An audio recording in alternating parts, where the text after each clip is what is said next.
Hello and welcome to Adroid classes. तो भाई कैसे हैं आप लोग? होप सो अच्छे होंगे। मैं बता दूं मैं भी अच्छा हूं।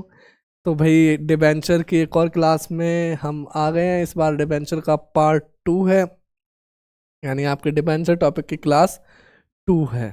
ठीक है, ध्यान रखना डिबेंचर वैसे 2 क्लासों में ख़त्म हो जाएगा, बट हाँ 12th में हमारा एक टॉपिक नहीं था जिसका नाम था रिडम्पशन ऑफ डिबेंचर, इसलिए हम डिबेंचर की 3rd क्लास रखेंगे जो कि वो डिलीटेड पोर्शन की होगी। बट CUET में वो एज इट इज़ जो आपका 12th में था ना पोर्शन, जो 12th में डिलीटेड था, वो CUET में आएगा, तो इसलिए हम 3rd क्लास उसकी रखने वाले हैं। डिबेंचर अभी तक आसान लग रहा होगा आपको। खैर डिबेंचर शेयर के मुकाबले बड़ा ही आसान है। अगर आप फोर फीचर और प्रोराटा से लड़ झगड़ कर आए हो तो भाई डिबेंचर तो सच बताऊं बहुत ज़्यादा आसान है। अब इसमें आज हम करेंगे 6 केसेस जो कि भाई 12th में हल्के से दिक्कत देते थे बच्चों को, कि भाई हम issue of debenture from the point of view of redemption. तो भाई इशू करेंगे हम किसको? डिबेंचर को। किसके पॉइंट ऑफ व्यू से? रिडम्पशन के पॉइंट ऑफ व्यू से। देखो यहाँ पे मैं ये नहीं कह रहा कि भाई डिबेंचर रिडीम होंगे, मैं ये कह रहा हूँ रिडम्पशन के पॉइंट ऑफ व्यू से करेंगे। यानी मैं इशू करते टाइम ये सोचूंगा कि रिडम्पशन के टाइम पे मेरे को क्या करना है। रिडम्पशन क्या होता है? जैसे आपने भाई पबजी वगैरह में रिडीम कोड वगैरह खरीदे होंगे कभी। ठीक है, तो रिडीम कोड क्या होता है कि भाई एक कोड मिलता है, उसको आप जैसे ही रिडीम करते हो तो आपके भाई पबजी बैलेंस में पैसे दिखाने लग जाते हैं, जिससे आप रॉयल पास वगैरह बाय कर लेते हो। यही होता है रिडीम कोड। ठीक है, तो इसी तरीके से रिडम्पशन वर्ड कहाँ से ली? रिडम्पशन वर्ड क्या है कि जब डिबेंचर आते हैं तो हम इशू कहते हैं, बट जब डिबेंचर जा रहे हैं, जैसे ये रिडीम कोड खत्म हो रहा है तो उसको रिडम्पशन कोड कहते हैं। ऐसे ही डिबेंचर जब खत्म होते हैं तो उन्हें रिडम्पशन ऑफ डिबेंचर कहते हैं। मैं ये नहीं कह रहा हूँ कि मैं डिबेंचर को यहाँ पे रिडीम कर रहा हूँ, मैं ये कह रहा हूँ कि जब मैं इशू करता हूँ तो कौन कौन सी रिडम्पशन की टर्म मेरे को दिक्कत देने वाली है। क्लियर है भाई यहाँ तक? तो चलो देखते हैं। टोटल 6 केस बनते हैं, तो उन 6 केस की ओर नजर मारते हैं। आ जाओ भाई। देखो इस साइड मेरे इशू किस तरीके से कर सकता हूँ मैंने वो लिखा है, और इस साइड में रिडीम किस किस तरीके से कर सकता हूँ मैंने वो लिखा है। At par, at premium, at discount. यानी मैंने अभी तक भाई पिछली क्लास में आपने देखा होगा या फिर समझा होगा कि मैं इशू 3 तरीके से कर सकता था। एट पार यानी 100 वाला डिबेंचर 100 में, एट डिस्काउंट यानी 100 वाला डिबेंचर 90 में, और एट प्रीमियम यानी 100 वाला डिबेंचर 110 में। ऐसे ही भाई रिडीम करे, मतलब इशू करे थे। अब मैं रिडम्पशन किस किस तरीके से कर सकता हूँ? मैं रिडम्पशन केवल 2 तरीके से कर सकता हूँ, कि भाई एट पार यानी 100 का खरीदा 100 का बेच दिया, या फिर एट प्रीमियम 100 का खरीदा 120 रुपये हम पे करेंगे। ध्यान रखना इशू के टाइम का जो प्रीमियम होता है वो मेरे लिए फ़ायदा होता है, क्योंकि पैसा कौन देने वाला है? पब्लिक देने वाली है। बट रिडम्पशन के टाइम का प्रीमियम मेरे लिए नुकसानदायक होता है। क्यों? क्योंकि पैसा कौन देने वाला है? यहाँ पे पैसा कंपनी देने वाली है। क्लियर है? यहाँ पे पैसा कौन देने वाला है? कंपनी देने वाली है। तो ये जो प्रीमियम है ये मेरे लिए खतरनाक साबित हो सकता है। क्लियर है? इतना आ रहा है समझ में? ठीक है, तो देखते हैं। मेरे हिसाब से तो ये 6 केस बनते हैं। देखो भाई, सबसे पहले एट पार, एट प्रीमियम, या फिर एट डिस्काउंट। ठीक है, या तो मैं भाई डिबेंचर एट पार पे इशू करूंगा, या एट प्रीमियम पे इशू करूंगा, या फिर एट डिस्काउंट पे इशू करूंगा। ठीक है, यहां के बाद जब मैं रिडम्पशन पे आऊंगा तो या तो मैं एट पार रिडम्पशन करूंगा, या फिर मैं एट प्रीमियम रिडम्पशन करूंगा। मैं एट डिस्काउंट रिडम्पशन नहीं कर सकता। क्यों? क्यों नहीं कर सकता? मान लो मैंने आपसे लोन लिया, मैंने कहा कि आप मेरे को 100 रुपये दो, मैं आपको 100 रुपये वापस करूंगा और ब्याज देता रहूंगा। ठीक है, तो आप मेरे को लोन दे दोगे? ठीक है, मैंने आपसे लोन लिया, मैंने कहा आप 100 रुपये दो, मैं 110 रुपये वापस करूंगा, साथ में ब्याज भी देता रहूंगा। तो हो सकता है आप रुपये और जल्दी मेरे को दे दो। ठीक है, उस केस पहले वाले केस के मुकाबले में। ठीक है, बट मैं ये कहूँगा आपसे मैं 100 रुपये ले रहा हूँ, मैं 90 या 80 रुपये आपको दूंगा, ब्याज देता रहूंगा। तो क्या आप मेरे को पैसे दोगे? नहीं दोगे। क्यों? क्योंकि आपके वो जो 100 रुपये थे वही वापस नहीं आ रहे, तो आप वहां पे पैसे देना नहीं चाहोगे। तो इसलिए रिडम्पशन के केस में डिस्काउंट का केस नहीं बनता है। ये ध्यान रखना, रिडम्पशन के केस पे डिस्काउंट का केस नहीं बनता है। क्लियर है? तो देखो एक केस आपको ये दिख रहा है, issue at par, redemption at par, दिख रहा है भाई पहला केस। दूसरा case issue at par, redemption at premium. 2 case दिख गए। ठीक है भाई, अगला केस देखो, issue at premium, redemption at par, issue at premium, redemption at premium. फिर 2 केस दिख गए। ठीक है भाई, issue at discount, redemption at par, ठीक है। Issue at discount, redemption at premium. तो ये कितने केस दिख रहे हैं आपको?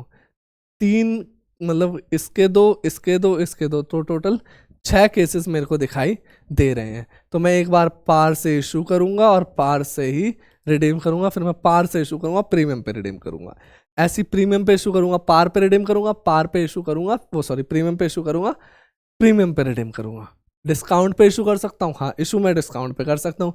रिडम्पशन पार पे करूंगा, रिडम्पशन प्रीमियम पे करूंगा। बट क्या डिस्काउंट वाला डिबेंचर डिस्काउंट पे रिडीम हो सकता है? Answer is no.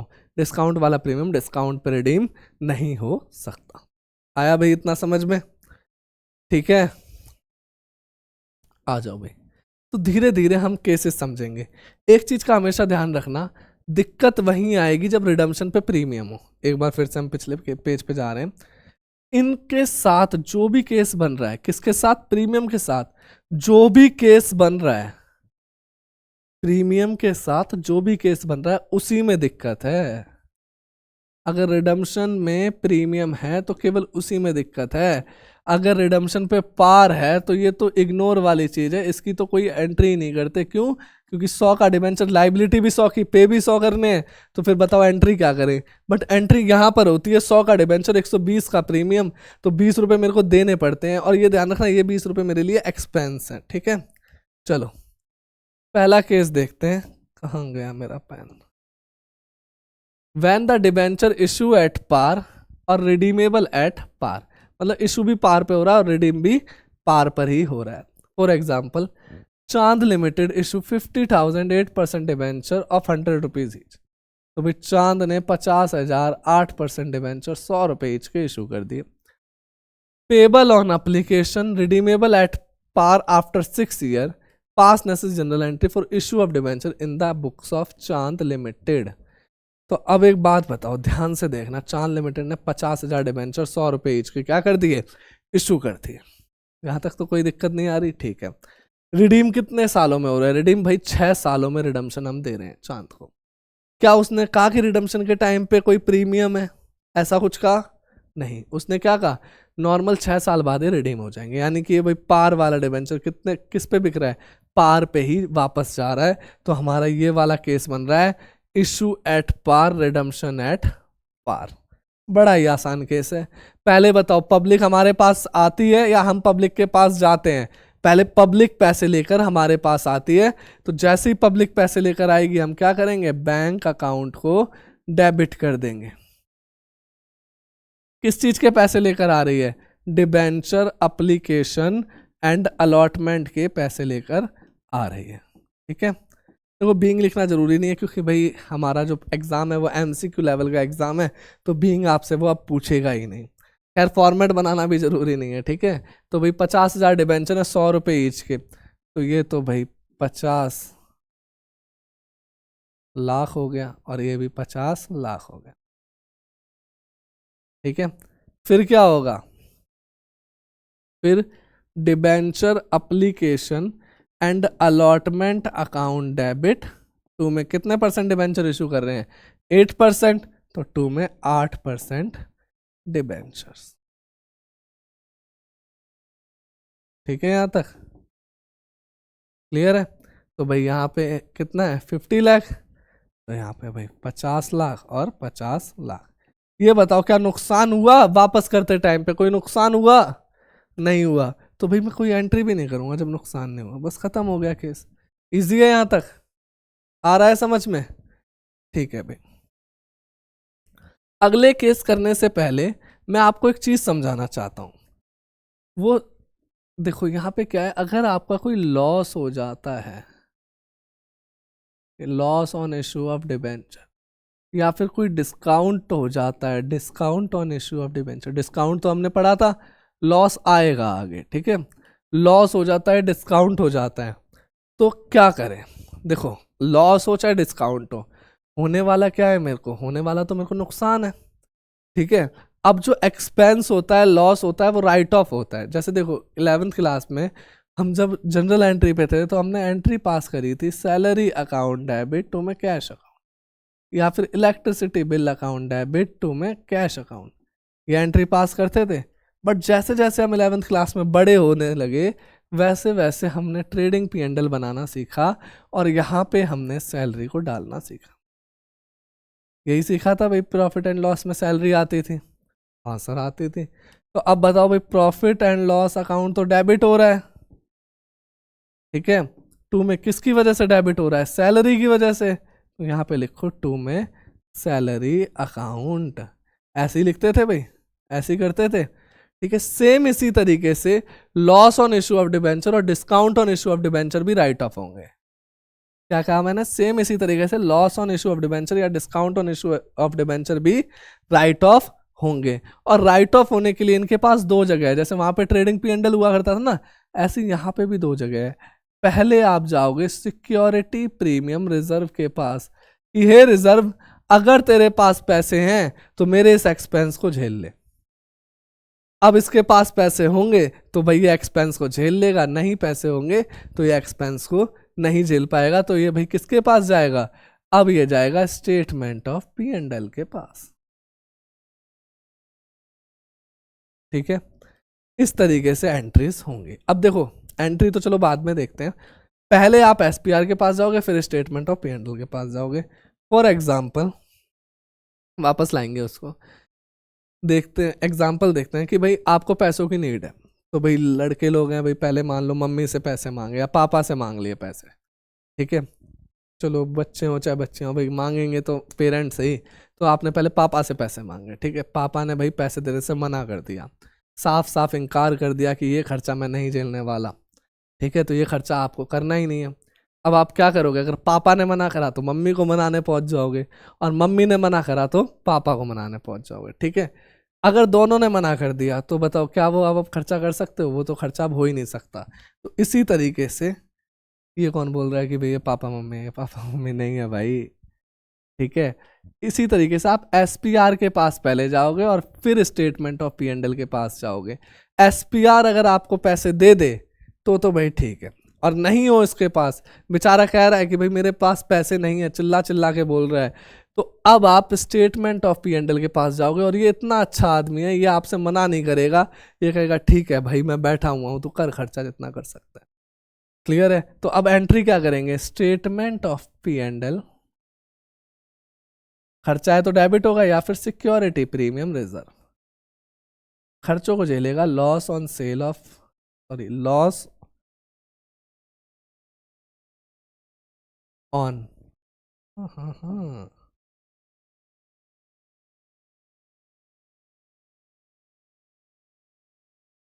Loss on issue of debenture, या फिर टू में डिस्काउंट ऑन डिबेंचर, इनको ये झेलता हुआ चलेगा। क्लियर है भाई? यहाँ तक आया समझ में?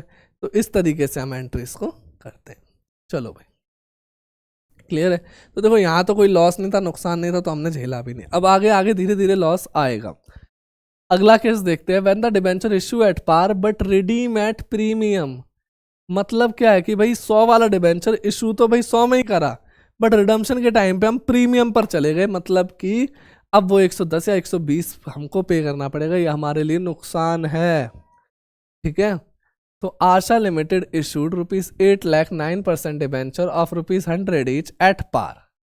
तो भाई देखो यहाँ पे रुपीज लिखा है, पहले तो ये चीज हमेशा ध्यान रखना, रुपए हैं या डिबेंचर हैं। रुपए हैं तो पहले भाई डिबेंचर में बदलो, 8 लाख टोटल पैसे थे, 100 रुपए का एक डिबेंचर था, तो 2 जीरो से 2 जीरो कैंसिल, 8,000 डिबेंचर है, ठीक है। 100 रुपए ईच, इशू किस पे करे? पार पे। तो देखो पहले नॉर्मल एंट्री करो भाई, मेरे बैंक में पैसे आ जाएंगे तो मैं क्या एंट्री करूंगा? बैंक अकाउंट डेबिट टू में debenture application and allotment account, यही एंट्री करूंगा। 8,000 भाई डिबेंचर है, पार पे इशू हो रहे, तो 8,000 इंटू में 100 कितना आ गया? 8 लाख और 8 लाख, ठीक है यहाँ तक। इसके बाद अब आप क्या एंट्री करते थे? Debenture application and allotment account debit, और फिर डिबेंचर देते थे। बट डिबेंचर देने से पहले आप ये देखो क्या रिडम्पशन के टाइम पे कोई लॉस मेरे सर पर आ गिरा? देखो भाई देखो, दिख रहा है लॉस? हाँ रिडीमेबल एट 10% प्रीमियम, ये मेरे लिए लॉस है जो कि 6 साल बाद होने वाला है। बट डिसाइड कब हुआ? डिसाइड तो अभी हो गया ना। तो अब मैं क्या करूंगा, ऊपर एक लाइन छोड़ता हुआ चलूंगा और पहले अपनी एंट्री को पूरा कर लेता हूँ। 2 में 9% डिबेंचर। क्लियर है? कितना था भाई? 8 लाख और 8 लाख। अब देखना इधर, ये बताओ क्या ये मेरा नुकसान हो गया आज के दिन कि भाई मैंने 100 का डिबेंचर खरीदा और 10% का प्रीमियम पे करने को बोल दिया उसने, तो भाई ये तो मेरे नुकसान हो गया। यानी 100 वाला डिबेंचर मेरे को 110 रुपये पे करना पड़ेगा। तो नुकसान यानी कि भाई क्या करूँ, डेबिट है क्रेडिट? डेबिट। तो loss on issue of debenture. ठीक है, 8,000 डिबेंचर है, 10 रुपये का एक है, तो ये कितने का लॉस हो गया भाई? 80,000। ठीक है, और 2 में एक लाइबिलिटी बन गई मेरे लिए। देखो अभी मिसमैच हो गया क्योंकि वो बराबर नहीं आ रहा। एक कर्जा हो गया मेरे ऊपर। कर्जा क्या हो गया, ध्यान से देखना कि ये 10 रुपये अभी तो मैंने नुकसान में लिख दिए, बट ये 10 रुपये तो देने पड़ेंगे ना। ये 10 रुपये तो भाई पब्लिक को देने पड़ेंगे, आज नहीं तो 6 साल बाद देने तो पड़ेंगे। तो एक कर्जा आ गया और लाइबिलिटी बढ़ती है, तो हम क्रेडिट करते हैं।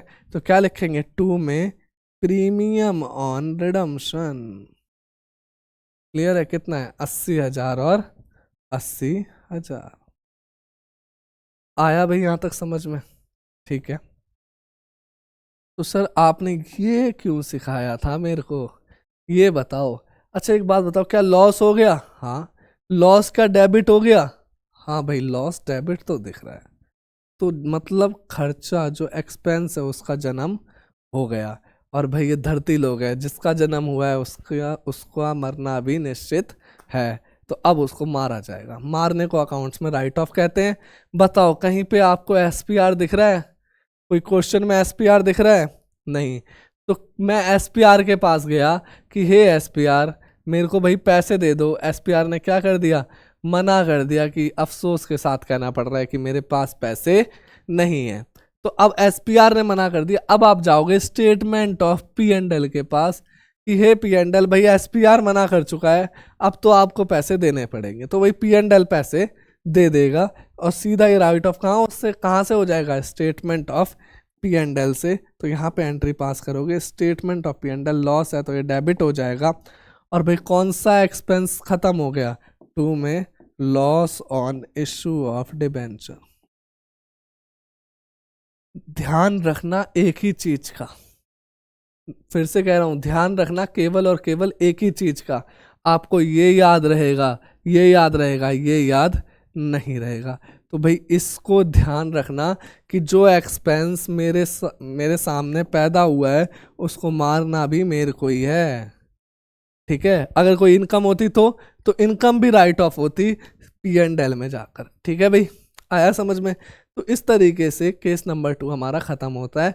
तो देखो अगर मैं आपसे एक बात कहूँ तो ये वाइट और ग्रीन कलर ही तो नया है। खैर एंट्री में बात करूँ तो केवल वाइट ही कलर नया है। पहले मैंने अपनी नॉर्मल एंट्री करी, फिर देखा नुकसान कितने का है, जितने का नुकसान उसको डेबिट करा और वो नुकसान एक लाइबिलिटी बन गई तो उसको क्रेडिट भी कर दिया। ठीक है भाई यहाँ तक?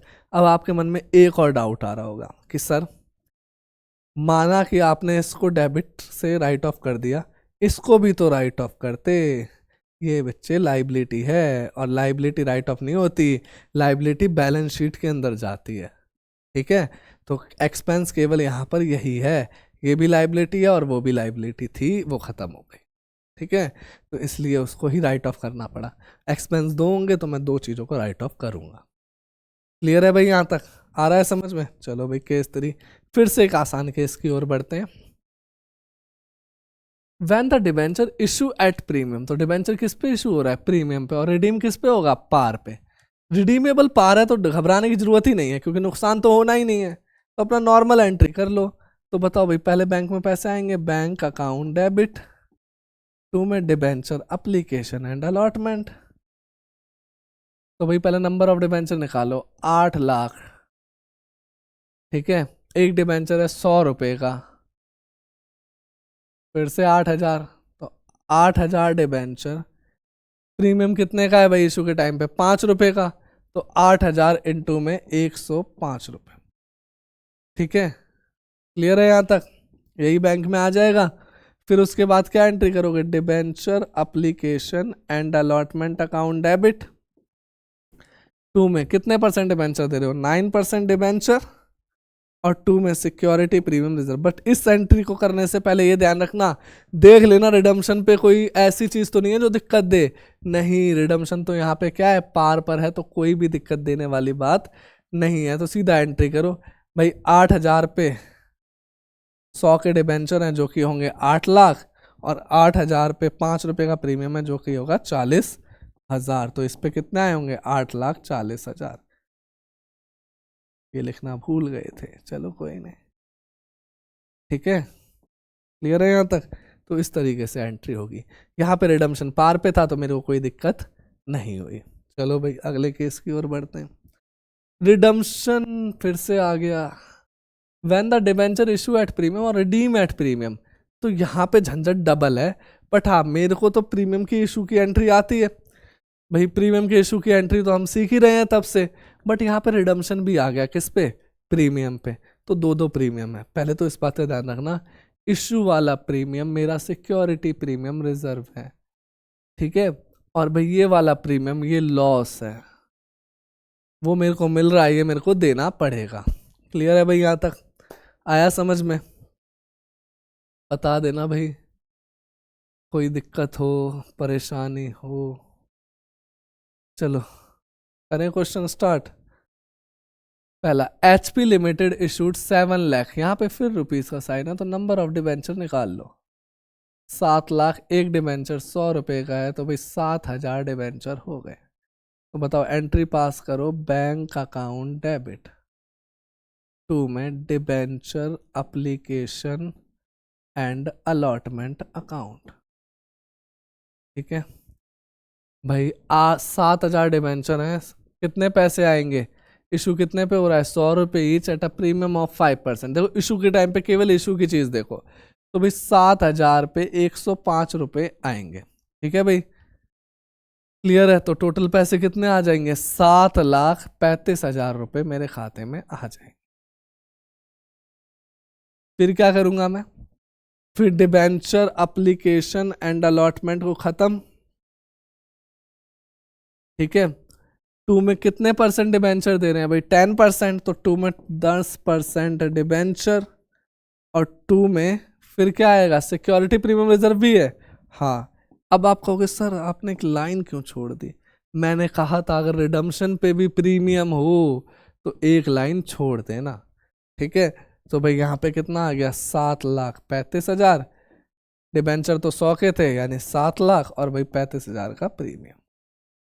क्लियर है। अब देखो क्या रिडम्पशन पे प्रीमियम है, चलो वाइट कलर ले लेते हैं। क्या रिडम्पशन पे प्रीमियम है, हाँ भाई रिडम्पशन पे 10% का प्रीमियम है, तो क्या ये मेरा नुकसान हो गया, बिल्कुल हो गया। तो लिखो भाई loss on issue of debenture, ठीक है। 2 में फिर से 2 में क्या एक कर्जा भी हो गया मेरे ऊपर, हाँ भाई कर्जा भी हो गया, तो 2 में प्रीमियम ऑन रिडम्पशन, ठीक है। तो भाई loss on issue of debenture कितने का है, 7,000 डिबेंचर है, कितने का लॉस हो गया भाई, 10 रुपए का। तो 7,000 10 पे कितना हो गया, 70,000, और 7,000 इंटू पे 10 कितना हो गया, 70,000। क्लियर है यहाँ तक, आया समझ में। अब आगे देखो, आगे ये जो लॉस हुआ है इसको राइट ऑफ करना पड़ेगा, ठीक है, जो नुकसान हुआ है वो भरना तो पड़ेगा। अब देखो ये जो लॉस हो गया, ध्यान रखना ये जो लॉस है ये एक्सपेंस है, और तो कोई एक्सपेंस इनकम दिख नहीं रही, तो भाई जो पैदा हुआ उसको मारना पड़ेगा, यानी इसको राइट ऑफ करना पड़ेगा। तो अब इसको राइट ऑफ करो, राइट ऑफ कैसे करोगे बताओ भाई, क्या यहाँ पे कहीं एसपीआर दिख रहा है, हाँ अब ये एसपीआर दिख रहा है, यानी अब ये एसपीआर के पास जाएगा। कितने का एसपीआर दिख रहा है, एसपीआर मेरे को 35,000 का दिख रहा है। क्या एसपीआर के पास उतने पैसे हैं जिसमें काम चल जाए उसका, नहीं, एसपीआर के पास उतने पैसे नहीं है, इसको तो चाहिए 70,000, बट एसपीआर के पास कितने हैं, मात्र 35,000 रुपए। तो अब ये क्या करेगा, कहाँ करूं भाई एंट्री, हाँ जगह नहीं बची, यहाँ कर दूं, ठीक है, तो अब ये क्या करेगा, पहले तो एसपीआर के पास जाएगा। एसपीआर ने कहा मेरे पास मात्र 35,000 रुपये हैं। फिर ये किसके पास जा रहा था, अब ये statement of P and L के पास जाएगा कि हे पी एंड एल, क्या आपके पास पैसे हैं? हाँ। तो पी एंड एल तो भाई कभी मना नहीं करता, सीधा साधा बंदा है, तो statement of P and L पैसे दे देगा। कितने? 35,000 रुपये। क्लियर है? यहाँ पे टू में कितने परसेंट डिबेंचर है, तो टू में 10% डिबेंचर है भाई। क्लियर है? तो भाई सॉरी, गलती हो गई। चलो, टू में किस चीज को राइट ऑफ कर रहे हो, loss on issue of debenture को, तो टू में loss on issue of debenture. कितने का था? 70,000। खत्म हो गया भाई। ये आपको लास्ट एंट्री करनी थी, तो इसको बाद में करना। ठीक है भाई, देख लो केस खतरनाक है, एक बार स्क्रीनशॉट ले लो, तब तक मैं पानी पी लूँ भाई थोड़ा सा। लो स्क्रीनशॉट।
हेलो।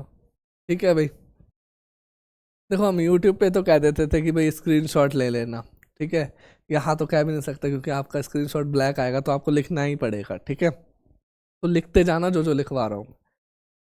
केस नंबर 5, देखो ये 6 केस बड़े आसान केस हैं। देखो अगर आप ध्यान से देखोगे ना, हर केस में केवल एक एक लाइन एक्स्ट्रा आ रही है, हर केस में बस। अगर रिडम्पशन है तो लाइन एक्स्ट्रा आएगी, रिडम्पशन नहीं है तो लाइन भी एक्स्ट्रा नहीं आएगी। ठीक है, केस बड़े आसान है, बट एमसीक्यू भर भर के पूछे जाते हैं, इससे इसकी भी प्रैक्टिस करेंगे अभी। चलो भाई आगे। कह रहा है अनुश्री लिमिटेड। अब यहाँ पे देखो रुपीज नहीं लिखे, तो मेरे को डिवाइड करने की जरूरत नहीं है। Anushree limited 10,000 9% debenture of 50 rupees each at a discount of 8%। ठीक है, redeemable at par after 7 years, pass necessary journal entry in the books of Anushree limited. देखो भाई, रिडम्पशन के टाइम पे कोई झंझट ही नहीं है, तो क्या मैं वो एक लाइन छोड़ के लॉस और लाइबिलिटी को रिकॉर्ड करूंगा? बताओ। नहीं करूंगा, क्यों? क्योंकि रिडम्पशन के टाइम पे झंझट है ही नहीं। तो जैसा नॉर्मल इशू सीखा था वैसे ही आप नॉर्मल इशू करो। बताओ, पहले पब्लिक आती है या फिर हमको जाना पड़ता है? पहले पब्लिक पैसे लेकर आती है। ठीक है, तो जैसे ही पैसे लेकर आएगी क्या एंट्री करेंगे? Bank account debit. तो भाई बैंक अकाउंट को डेबिट कर दो। टू में बताओ किस चीज के पैसे आए हैं? Debenture application and allotment. तो टू में debenture application and allotment account. ठीक है, कितने शेयर थे भाई? 10,000 शेयर थे, एक शेयर का प्राइस 50 था, बट 8% का डिस्काउंट है। अब देखो कई बच्चे गलती क्या करेंगे, सीधा 8 रुपये माइनस कर देंगे, बट 50 का 8% निकालना पड़ेगा। तो ये कितना आ गया? 4 रुपये। 4 रुपये का डिस्काउंट है, यानी डिबेंचर कितने का बिकेगा? 46 रुपये का। क्लियर है? ठीक है, मिटा रहा हूँ भाई मैं। ठीक है, तो ये हो गया 46 और 4 जीरो, यानी 4,60,000 और 4,60,000। फिर एंट्री करेंगे क्या? Debenture application and allotment account debit. To में कितने परसेंट डिबेंचर है? 9% डिबेंचर। क्या डिस्काउंट है? हाँ। क्या लॉस हो गया? आप डिस्काउंट को लॉस भी लिख सकते हो और डिस्काउंट को डिस्काउंट भी लिख सकते हो। ऐसा क्यों? क्योंकि भाई देखो, लॉस एक बड़ी टर्म है और डिस्काउंट एक छोटी टर्म है। मैं कहूं कि भाई लॉस हो गया, यानी वो लॉस आग लगने से भी हो सकता है और डिस्काउंट देने से भी हो सकता है, बट मैं कहूं डिस्काउंट हो गया, मतलब डिस्काउंट दे दिया, तो इसका मतलब ये नहीं है कि मेरा लॉस हो गया। क्लियर है? ठीक है, तो डिस्काउंट एक अलग टर्म है और लॉस एक बड़ी टर्म है। क्लियर है? ठीक है, तो भाई discount on issue of debenture भी लिख सकते हो या फिर loss on issue of debenture भी लिख सकते हो। जैसे कि अब देखो, मैंने तो इशू में डिस्काउंट लिखवाया था, तो मैं डिस्काउंट ही लिखता हुआ चलूंगा। क्लियर है यहाँ तक? भाई 10,000 डिबेंचर हैं, 46 रुपए के आए थे, 4,60,000 हो गए। ठीक है, 10,000 डिबेंचर हैं, 4 रुपए का नुकसान हो गया, 40,000 हो गए। 10,000 डिबेंचर हैं, 50 रुपए का था, 5 लाख हो गए। ठीक है यहाँ तक? वाह, ठीक है, आया समझ में यहाँ तक? चलो, अब क्या करें? अब क्या मेरे को कुछ कोई नुकसान दिख रहा है? देखो मेरे को तो दिख नहीं रहा, आपको दिख रहा है? आप जब छोटे बच्चे थे तो डोरा द एक्सप्लोरर देखा करते थे, तो वहां पे वो डोरा ही नाम था ना? हाँ, डोरा ही कह रहा है, सजल भी डोरा ही कह रहा है। ठीक है, तो डोरा द एक्सप्लोरर देखा करते थे, तो वहां पे एक लड़की थी, बैग पहन के आती थी, वो कहते थे नुकसान कुछ दिख रहा है? तो बताओ, आपको डिस्काउंट दिख रहा है? दिख रहा है। कहाँ दिख रहा है? दूसरी वाली एंट्री में दिख रहा है। ठीक है, तो अब बताओ भाई, डिस्काउंट को क्या करें? एक्सपेंस हो गया ये तो, राइट ऑफ करेंगे। तो फिर से देखो, हमने अपने पर्दे को फिर से लाए। ये बताओ, ये जो एसपीआर है, कलर चेंज कर लेते हैं, ये जो एसपीआर है, पहले मैं इसके पास जाऊंगा, बट एसपीआर इस बार गरीब है। गरीब क्यों है? क्योंकि एसपीआर के पास तो पैसे ही नहीं है, तो भाई एसपीआर से पैसे हम नहीं निकलवा सकते। फिर हम कहाँ जाएंगे? Statement of P and L के पास। और statement of P and L बहुत ही शरीफ आदमी है, ये क्या करेगा? ये मेरे को पैसे दे देगा। तो statement of P and L account debit to में discount on issue of debenture कितना है? 40,000 और 40,000। ठीक है भाई, तो ये था। अब बताओ, यहाँ पे कोई भाई लॉस तो वैसा नहीं था प्रीमियम वाला, प्रीमियम रिडम्पशन वगैरह, तो यहाँ पे मैंने कोई लाइन नहीं छोड़ी। बट हाँ, डिस्काउंट नाम का लॉस हो गया, तो उसको मैंने राइट ऑफ जरूर कर दिया। अब आप कहोगे सर एक बात बताओ, जब आप हमें डिस्काउंट की एंट्री सिखा रहे थे तब तो राइट ऑफ नहीं कर रहे थे, अब राइट ऑफ कर रहे हो। तो देखो, तब मैं आपको कॉन्सेप्ट सिखा रहा था। डिस्काउंट की एंट्री चाहे अदर देन कैश में हो, चाहे आप नॉर्मल इशू में हो, चाहे इसके साथ हो, डिस्काउंट जब भी आएगा आपको राइट ऑफ करना ही पड़ेगा। क्लियर है? और राइट ऑफ की डेट क्या होगी? 31 मार्च, या फिर जिस साल आप, मतलब जिस डेट को आपका ईयर एंड हो रहा है। अगर कैलेंडर ईयर है तो 31 दिसंबर, फाइनेंशियल ईयर है तो 31 मार्च। क्लियर है? चलो भाई आगे, लास्ट केस कह रहा है व्हेन द डिबेंचर, वाइट पे वाइट चल गया, when the debenture issued at discount and redeemable at premium. Extreme level का केस, इससे खतरनाक केस कोई मतलब कुछ लगता ही नहीं है बच्चे को। ठीक है, तो on 1 April 2018 RJ limited issued. भाई देखो, ये रुपीस का साइन होगा, ठीक है, तो मैं 2 जीरो कम कर लेता हूँ या फिर ऐसे ही करा दूं। बताओ, ये 101% रुपीज होगा। ठीक है, तो मैं इसको 1 लाख मान लेता हूँ। हाँ, कितने जीरोस हैं भाई? 1 2 3 4, 10,000 डिबेंचर है। कितने का ईच है? 100 रुपए का ईच है, एट अ डिस्काउंट ऑफ 10%। तो भाई कितने का बेच रहे हैं? 90 रुपए का बेच रहे हैं। These debenture were redeemable at premium of 5% of for 4 years। यहाँ पे एक झंझट है। झंझट क्या है? डिस्काउंट पे इशू और प्रीमियम पे, यानी डबल डबल लॉस हो गया। एक तो डिस्काउंट नाम का लॉस हो गया और दूसरा loss on issue of debenture हो गया, तो दोनों लॉस दिखाई दे रहे हैं। ठीक है, तो इस एंट्री को थोड़ा सा संभल के करेंगे। तो बताओ, पहले बैंक में पैसा आएगा, बैंक अकाउंट डेबिट टू में डिबेंचर अप्लीकेशन एंड अलॉटमेंट। कितना पैसा आएगा बताओ? भाई 10,000 डिबेंचर है, 90 रुपए के हिसाब से पेमेंट आएगी, तो कितना हो गया? 9 लाख और 9 लाख। क्लियर है? फिर उसके बाद application and allotment account debit करेंगे। क्या डिस्काउंट दिया है? हाँ भाई, डिस्काउंट दिया है, discount on issue of debenture. कितने का डिस्काउंट दिया है भाई? 9 लाख की ये थी, डिस्काउंट कितने का है? 10,000 पे 10 रुपए, तो ये हो गया 1 लाख। क्या यहाँ पे रिडीमेबल का झंझट है? हाँ है झंझट, 5% का, तो एक लाइन छोड़ देंगे। 2 में कितने परसेंट डिबेंचर था भाई? 9% डिबेंचर। क्लियर है? ये कितना आ गया? 10 लाख। चलो भाई। अब इसके बाद क्या करें, क्या ये जो प्रीमियम है, ये जो प्रीमियम है 5% का, ये एक लाइबिलिटी बन गई मेरे लिए और लॉस भी हो गया। तो भाई प्रीमियम को लॉस के रूप में रिकॉर्ड करो, क्योंकि भाई ये फ्यूचर में लॉस होगा। Loss on issue of debenture कितने का है भाई, 10,000 पे 5 रुपये, 5% बोल रहा है ना, तो कितना हो गया 50,000। और 2 में एक लाइबिलिटी प्रीमियम ऑन रिडम्पशन कितने का, 10,000 पे 5 रुपये, 50,000। जो व्हाइट कलर का पेन है बस वही एक्स्ट्रा है, बाकी तो नॉर्मल है। ठीक है, फिर जो एंट्री आप भूल सकते हो मतलब कि रिडम्पशन की, तो उस एंट्री को देखते हैं। तो देखो फिर से मैं एसपीआर के पास गया, एसपीआर ने मना कर दिया कि भाई मेरे पास तो पैसे नहीं है। तो अब मैं क्या करूंगा, अब मैं statement of P and L के पास आऊंगा और कहूंगा hey statement of P and L मेरे को पैसे दो। तो भाई पी एंड एल तो सीधा साधा है, वो पैसे दे देगा। तो भाई इसको राइट ऑफ कहाँ से करेंगे, statement of P and L से राइट ऑफ करेंगे। और राइट ऑफ करने के लिए statement of P and L account debit.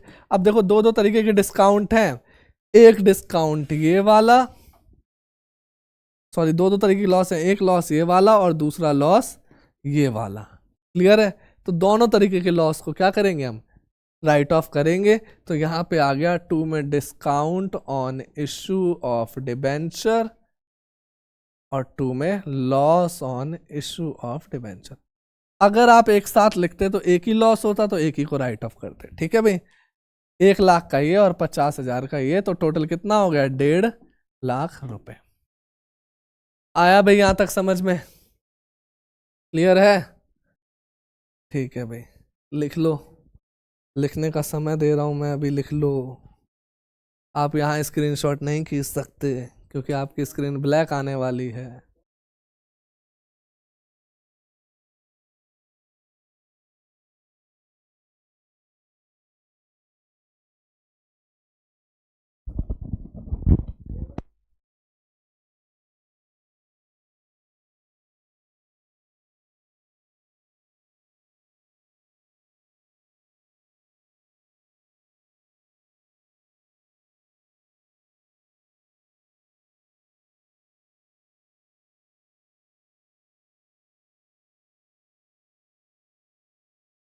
चलो भाई लिख लिया। तो यहाँ पे हमारे 6 केसेस खत्म हो गए। ठीक है, क्लियर है? लिख लो भाई अगर किसी का रह गया हो तो।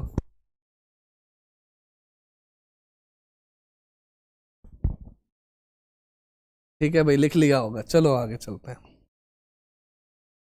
अब यहाँ के एमसीक्यू आ गए भाई, जैसे जैसे हमने रिडीम्ड करे थे रिडम्पशन के पॉइंट ऑफ व्यू से, तो उसी टाइप के एमसीक्यूज हैं। तो देखो, which of the following statement is false, तो कौन सी स्टेटमेंट गलत है। Debenture is a form of public borrowing, तो भाई डिबेंचर तो नॉर्मल सी बात है, बोरोइंग होती है जो कि पब्लिक से ही ली जाती है। ठीक है, ये स्टेटमेंट ट्रू है। It is a customary to prefix debentures with the agreed rate of interest, तो भाई सही कह रहा है, प्रीफिक्स करना पड़ता है। प्रीफिक्स मतलब होता है आगे लगाना। जैसे 9% डिबेंचर थे तो हमने 9% लिखा, 7% डिबेंचर थे तो 7% डिबेंचर लिखा। क्लियर है? फिर उसके बाद debenture interest is a charge against profit, तो ये भी सही कह रहा है। देखो तीनों चीजें सही हैं, तो हमारा आंसर फॉल्स वाला क्या होगा, नॉर्मल सी बात है, चौथा ही आंसर होगा। बट फिर भी पढ़ लेते हैं। The issue price and redemption value of debenture can not be differ. क्या इशू प्राइस और रिडम्पशन वैल्यू डिफर हो सकती है? हाँ बिल्कुल हो सकती है, कि मैंने 100 का इशू करा और मैं रिडम्पशन 110 पे जाके कर रहा हूँ, जो कि अभी मैंने करा था। या फिर लास्ट केस में मैंने करा था कि भाई मैंने 90 का इशू करा डिस्काउंट पे और रिडम्पशन 105 पे जाके कर रहा हूँ, बिल्कुल कर सकता हूँ। तो ये वैल्यू डिफर हो सकती है। तो ये हमारी गलत स्टेटमेंट थी, तो डी इसका करेक्ट आंसर हो गया। ठीक है भाई यहाँ तक? चलो, when debenture are to be redeemed at premium, an extra entry has to be made at the time of issue of debenture, which account should be credited in this entry। तो कह रहा है कि भाई जो हम एक्स्ट्रा एंट्री करते थे, देखो एक्स्ट्रा यहाँ पे, ये ही तो हम व्हाइट वाली तो एक्स्ट्रा एंट्री कर रहे हैं, लॉस और प्रीमियम और रिडम्पशन। तो कह रहा है कौन सा अकाउंट क्रेडिट हो रहा है। अगर देखो डेबिट बोलता तो हम loss on issue of debenture को डेबिट करते, बट उसने क्रेडिट बोल दिया, तो हम किसको क्रेडिट करेंगे, प्रीमियम ऑन रिडम्पशन। ठीक है, तो यहां पे कहीं दिख रहा है, ये रहा डिबेंचर रिडम्पशन प्रीमियम अकाउंट। तो बी इसका करेक्ट आंसर हो गया। क्लियर है भाई यहाँ तक? चलो आगे। कह रहा है issue 4000 12% debenture of 100 rupees each at a premium of 4%, redeemable at a premium of 10% in such case. तो कह रहा है लॉस ऑन इशू बताओ कितने का हुआ। तो बताओ जो रिडम्पशन के टाइम पे प्रीमियम है उसी को ही लॉस कहेंगे, वो प्रीमियम तो भाई फायदा है। तो भाई 4000 शेयर पे 10 रुपए का लॉस हो रहा है, तो कितना हो गया 40,000। तो कहीं दिख रहा है loss on issue will be 40,000, debit होगा भाई लॉस, तो सी। क्लियर है? और प्रीमियम देखो ये भी हो सकता था, premium on redemption will be credited, अगर ये 40 होता, बट अफसोस ये तो 24 निकला। ठीक है, तो सी इसका करेक्ट आंसर हो गया। क्लियर है भाई यहाँ तक? देखो जिसको ये समझ नहीं आ रहा ना भाई मैंने सीधा कैसे निकाला, तो आप जनरल एंट्री भी कर सकते हो। जैसे पहले बैंक अकाउंट डेबिट, 2 में डिबेंचर अप्लीकेशन एंड अलॉटमेंट करते थे। भाई 4000 डिबेंचर है 104 के हिसाब से, तो 4000 इंटू में 100 कितना हो गया 4 लाख, और 4000 इंटू में 4,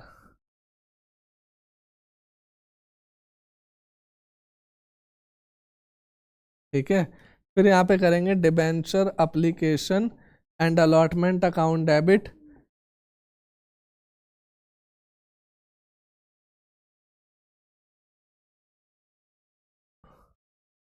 और loss on issue of debenture को क्या करेंगे क्रेडिट करेंगे 2 में, क्या आएगा परसेंटेज डिबेंचर। क्लियर है? तो अब एक बात बताओ भाई, अगर मैं, और 2 में SPR भी है भाई, ठीक है। 4000 पे भाई ये 4,16,000 था, और 4000 पे 100 रुपये, ये कितना हो गया भाई 4 लाख, और प्रीमियम 4000 पे 4 रुपये, जो कि हो जाएगा 16,000। ठीक है, अब लॉस कितना हुआ 4000 पे 10 रुपये, जो कि हो जाएगा 40,000। खैर ये बड़ा मेथड पड़ेगा, तो सीधा देखो ना भाई रिडम्पशन केस पे 10 रुपये का नुकसान है, 10 रुपये का उसमें डाल देंगे, इसमें loss on issue of redemption में। क्लियर है? Premium on redemption of debenture is अ, तो बताओ भाई premium on redemption of debenture क्या है? पर्सनल अकाउंट है, रियल अकाउंट है, नॉमिनल अकाउंट है, या फिर सस्पेंस अकाउंट है? तो देखो क्या प्रीमियम ऑन रिडम्पशन कोई एक्सपेंस है? नहीं, ये तो लाइबिलिटी है। रियल में तो एसेट आती है, सस्पेंस में हम डाल नहीं सकते। तो जो ये क्या एक पर्सन को रिप्रेजेंट कर रहा है, तो एक पर्सनल अकाउंट है, ए इसका करेक्ट आंसर हो गया। क्लियर है? आ जाओ। Premium on redemption of debenture is generally provided at the time of, तो भाई premium on redemption of debenture कब प्रोवाइड करा जाता है?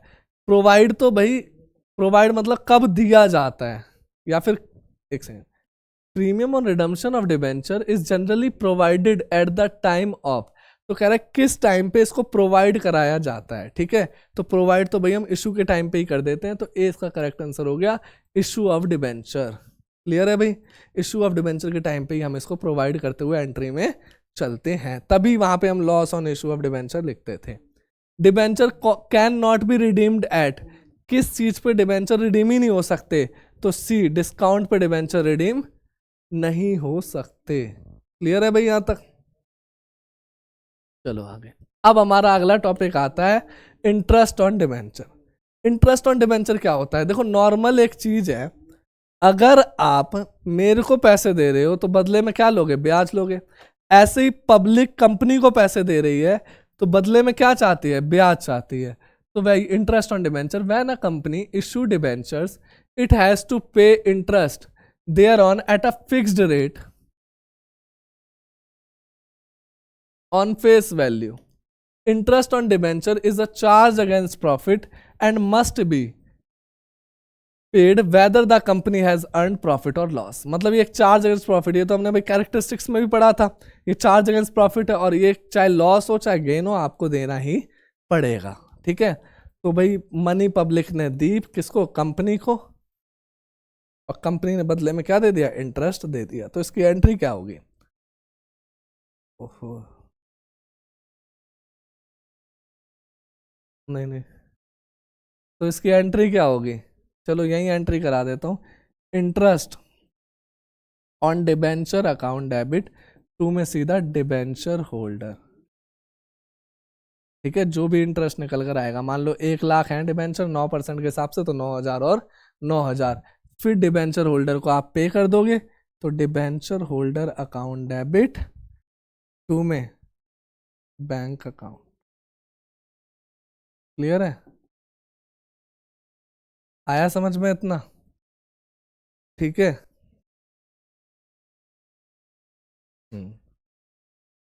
अब एक बात का ध्यान रखना, खर्चा तो यहां पर भी हो गया, किस नाम से? इंटरेस्ट ऑन डिबेंचर के नाम से खर्चा हो गया। तो जब एक्सपेंस होता है तो भाई राइट ऑफ तो करना ही है। इसमें एसपीआर और पीएनडल का चक्कर नहीं है, ये खर्चा नॉर्मल है, ये सीधा पीएनडल में जाके राइट ऑफ होगा। तो यहाँ पे statement of P and L account debit to में इंटरेस्ट ऑन डिबेंचर।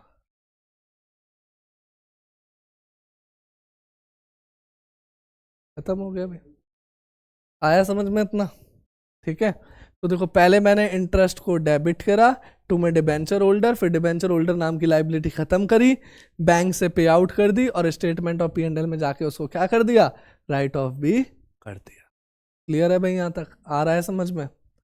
ठीक है, एक चीज यहां पे और दिक्कत है, अगर भाई टीडीएस आ जाता है तो। अब टीडीएस क्या है, फिर से एक नई शीट पे समझते हैं। इधर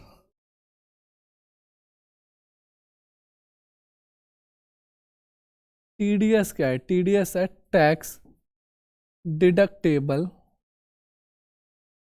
एट सोर्स। टीडीएस क्या है? Tax deductible at source. ठीक है, ये चीज क्या है भाई टीडीएस? देखो गवर्नमेंट को डर लगता है कि इतनी सारी पब्लिक है, मैं किस किस से टैक्स लूंगा। ठीक है, मान लो इसके अकाउंट में पैसे चले गए तो भाई मैं टैक्स तो ले नहीं पाऊंगा, क्योंकि भाई ये तो टैक्सेबल पर्सन ही नहीं है, तो क्या करा जाए। और अगर मान लो टैक्सेबल पर्सन भी है और उसने वो इनकम नहीं दिखाई, तो क्या करें? तो गवर्नमेंट क्या कहती है कि अगर आप किसी को इनकम देते हो और आप टैक्सेबल पर्सन हो, तो आप उसका टैक्स काट के उसकी इनकम को डालो। जैसे कि अगर भाई किसी के फादर या मदर सैलरी पे हैं और उनकी सैलरी टैक्सेबल में आती है, मान लो भाई 7 लाख से ज़्यादा, 7-7.5 लाख से ज़्यादा हो जाती है ईयरली की, तो उनका टीडीएस कट के अकाउंट में आता है। क्लियर है? तो अब इसको कैसे रिकॉर्ड करेंगे, तो ध्यान से देखना, interest on debenture account debit. ठीक है, और जो टीडीएस है टैक्स डिडक्टेबल एट सोर्स, ये क्या करेंगे, हम उनके हिस्से में से ही काट लेंगे। जैसे कि मान लो 9,000 की उनकी ब्याज बनी, 900 का टीडीएस, 10% का टीडीएस है, तो यहां पे हम डाल देंगे टैक्स ऑन इंटरेस्ट। ठीक है, या टीडीएस ऑन इंटरेस्ट। कितने का है? 900 का। तो डिबेंचर होल्डर की लाइबिलिटी कितने की बनती है? 8100 रुपए की। ध्यान रखना, अगर क्वेश्चन में टैक्स नहीं है तो अपना नॉर्मल करना।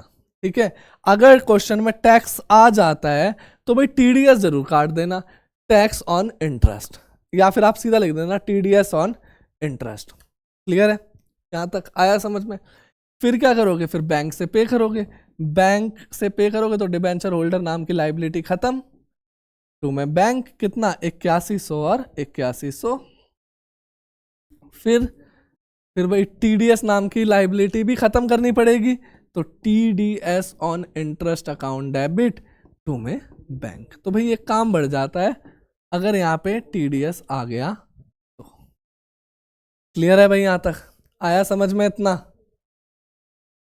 क्लियर है? तो देखो टीडीएस से वो क्वेश्चन पूछेगा या नहीं पूछेगा पता नहीं, बट हाँ कॉन्सेप्ट था, आपकी 12th की बुक में भी था, बट डिलीटेड था। सीयूटी में आ गया तो इसलिए मैंने करा दिया। ठीक है, अभी तक सीयूटी में टीडीएस से रिलेटेड कोई भी क्वेश्चन नहीं पूछा गया है, तो हो सकता है भाई वो टीडीएस जैसा टेक्निकल कॉन्सेप्ट वो आपके सिलेबस में डाले ही ना, मतलब आपके एग्जाम में नहीं डाले। बट हाँ, ये आपके नॉलेज के लिए एकदम परफेक्ट है कि भाई हाँ इंटरेस्ट ऑन डिबेंचर का 9,000 है और 10% का टैक्स लग रहा है, तो टैक्स ऑन इंटरेस्ट अलग रखो, डिबेंचर होल्डर को 8100 रुपये दो, फिर डिबेंचर होल्डर को अलग पे करो और टैक्स को अलग पे कर दो। क्लियर है? आसान सी एंट्री है। फिर जो इंटरेस्ट ऑन डिबेंचर का खर्चा है ये आप statement of P and L से राइट ऑफ कर दो, statement of P and L account debit to में इंटरेस्ट ऑन डिबेंचर। ठीक है भाई, आया समझ में यहाँ तक? चलो, एक क्वेश्चन करने को कह रहा है। अब देखो एंट्री तो कर ही दी, फिर भी एक चलो कह रहा है तो कर देते हैं। अगम limited issued 40,000 9% debenture of 100 rupees each on 1 April 2018 eight a discount of 10%, redeemable at a premium of 10%। ठीक है, assuming that the interest was paid half yearly on 30th September and 31st March, give general entry relating to the interest। तो केवल interest की entry करनी है। खैर अगर वो इशू की एंट्री भी बोलता तो भी आप कर देते, क्योंकि अब तो भाई इशू की एंट्री आती है, वो भी 6 केसों के साथ। ठीक है, half yearly ended on 31 March 2019। Clear है भाई यहाँ तक? ठीक है, तो अब वो हमसे एंट्री पूछ रहा है। तो देखो सबसे पहले कोई टैक्स की तो बात करी नहीं उसने। ठीक है, तो अब हम एंट्री क्या करेंगे? Interest on debenture account debit to में डिबेंचर होल्डर।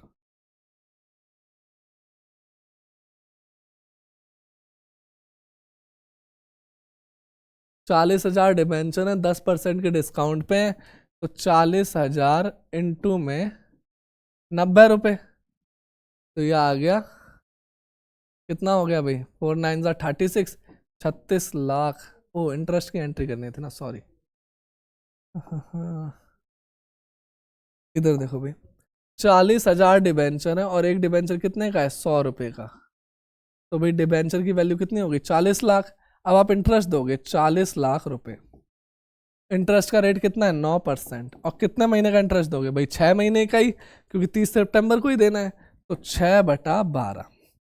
तो भाई इससे गया 2 जीरो से 2 जीरो कैंसिल, 2 से गया 2, 1 2 3 4, 1 2 3 4, कितना आ गया भाई? 1,80,000। क्लियर है? तो इंटरेस्ट ऑन डिबेंचर आप 1,80,000 पे करोगे और 1,80,000 की लाइबिलिटी बनाओगे। क्लियर है? फिर बैंक से पे करोगे इसे, तो बैंक अकाउंट डेबिट टू में डिबेंचर होल्डर की लाइबिलिटी खत्म। सॉरी, अरे यार क्या हो रहा है ये। ठीक है,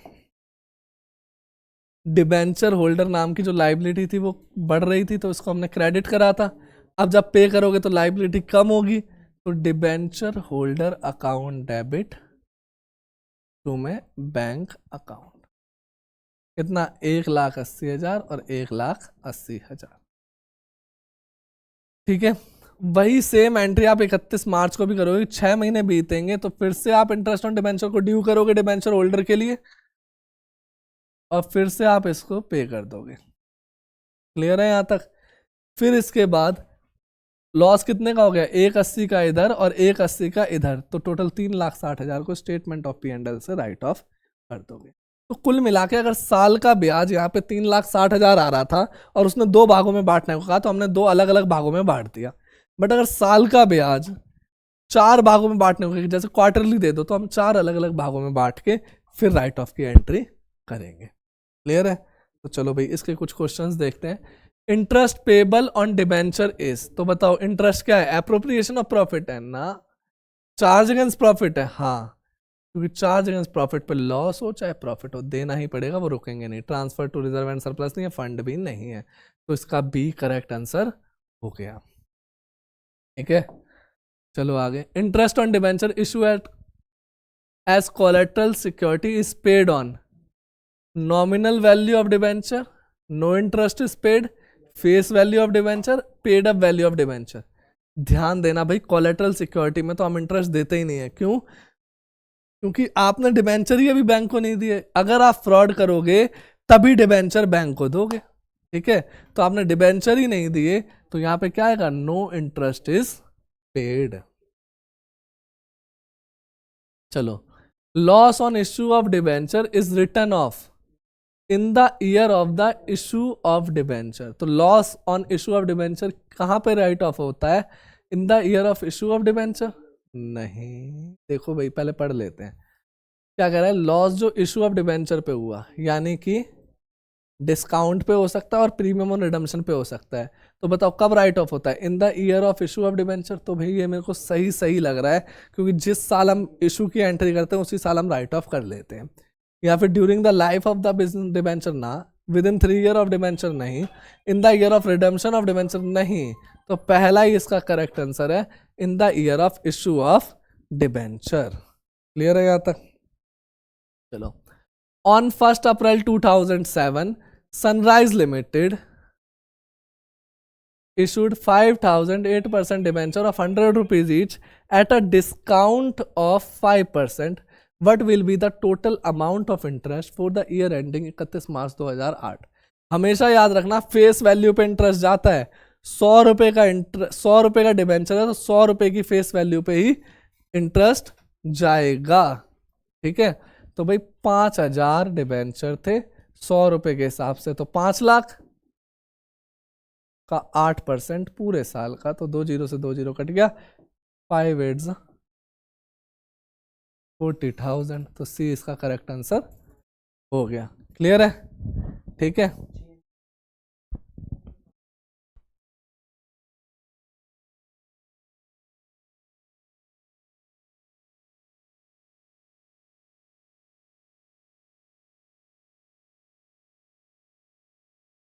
चलो आगे।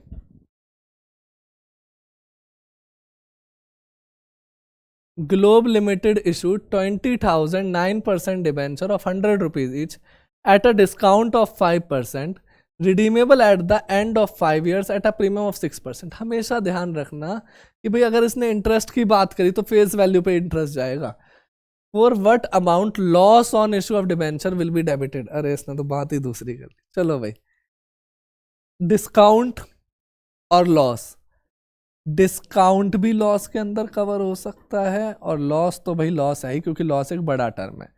तो अब देखो, पहले 20,000 डिबेंचर पे हमने 5 रुपए का डिस्काउंट दिया, तो 20,000 गुणा में 5 कितना हो गया भाई? 1 लाख रुपए। फिर उसके बाद redeemable at the end of 5 years at a premium of 6%, तो ये भी नुकसान हो गया। 20,000 पे 6 रुपए कितने का हो गया? 1,20,000। क्लियर है? तो भाई अब देखो यहाँ पे टोटल लॉस कितने का हो गया? 2,20,000 का। अब आप कहोगे सर हम तो अलग अलग एंट्री करेंगे, बट देखो लॉस जब टोटल पूछ लेना वो, तो आपको डिस्काउंट और लॉस दोनों का टोटल बताना होगा। जैसे मान लो भाई मेरा मोबाइल का रिचार्ज हुआ 600 रुपये का और मैंने डिबेंचर पे रिडम्पशन डाली कितने, जैसे मान लो मोबाइल का रिचार्ज हुआ 600 रुपये का और स्टेशनरी परचेस करी 400 रुपये की, तो भाई जो मेरा रिचार्ज हुआ वो 600 का था और स्टेशनरी 400 की थी। दो अलग अलग नेचर के एक्सपेंस थे, बट जब मैं टोटल एक्सपेंस बोलूँगा तो दोनों का टोटल ही होगा। क्लियर है? तो भाई टोटल एक्सपेंस कितने का है? 2,20,000। कहीं दिख रहा है आंसर में? हाँ, डी इसका करेक्ट आंसर हो गया। क्लियर है? चलो भाई, आखिरी क्वेश्चन है ये। issued 5,000 12% debenture of 100 rupees each at a discount of 2%, redeemable at a premium of 5% in such case. तो कह रहा है लॉस कितने से डेबिट होगा? तो देखो भाई, पहले तो डिस्काउंट 2% से, यानी 5,000 इंटू में 2 10,000 रुपये, और रिडीम 5 रुपये से, तो 5,000 इंटू में 5 कितना हो गया? 25,000 रुपये। तो टोटल कितना हो गया? 35,000। तो कह रहा है loss issue will be credited bye 10,000, एकदम गलत है। Loss on issue will be debited bye 35,000, एकदम सही है। तो बी इसका करेक्ट आंसर हो गया। अब आपको दिख रहा होगा सर प्रीमियम और redemption will be credited bye 35,000, ये भी तो सही कह रहा है, बट उसने क्या कहा था? उसने भाई इन सच केसेस, तो भाई इसमें तो भाई दोनों आंसर है, उसने लॉस का तो कुछ कहा नहीं था, तो बी और D both are correct. Clear है? तो भाई एमसीक्यू हल्का सा गलत था, कोई दिक्कत नहीं है, आया इतना समझ में। तो इसी के साथ हमारा एक डिबेंचर चैप्टर खत्म हुआ 12th के हिसाब से। अब इसमें जो एडिशनल पोर्शन है रिडम्पशन ऑफ डिबेंचर जो आपका डिलीटेड था, उसके लिए हम मिलते हैं अगली क्लास में। तो भाई आज के लिए इतना ही है, ठीक है, बाय बाय।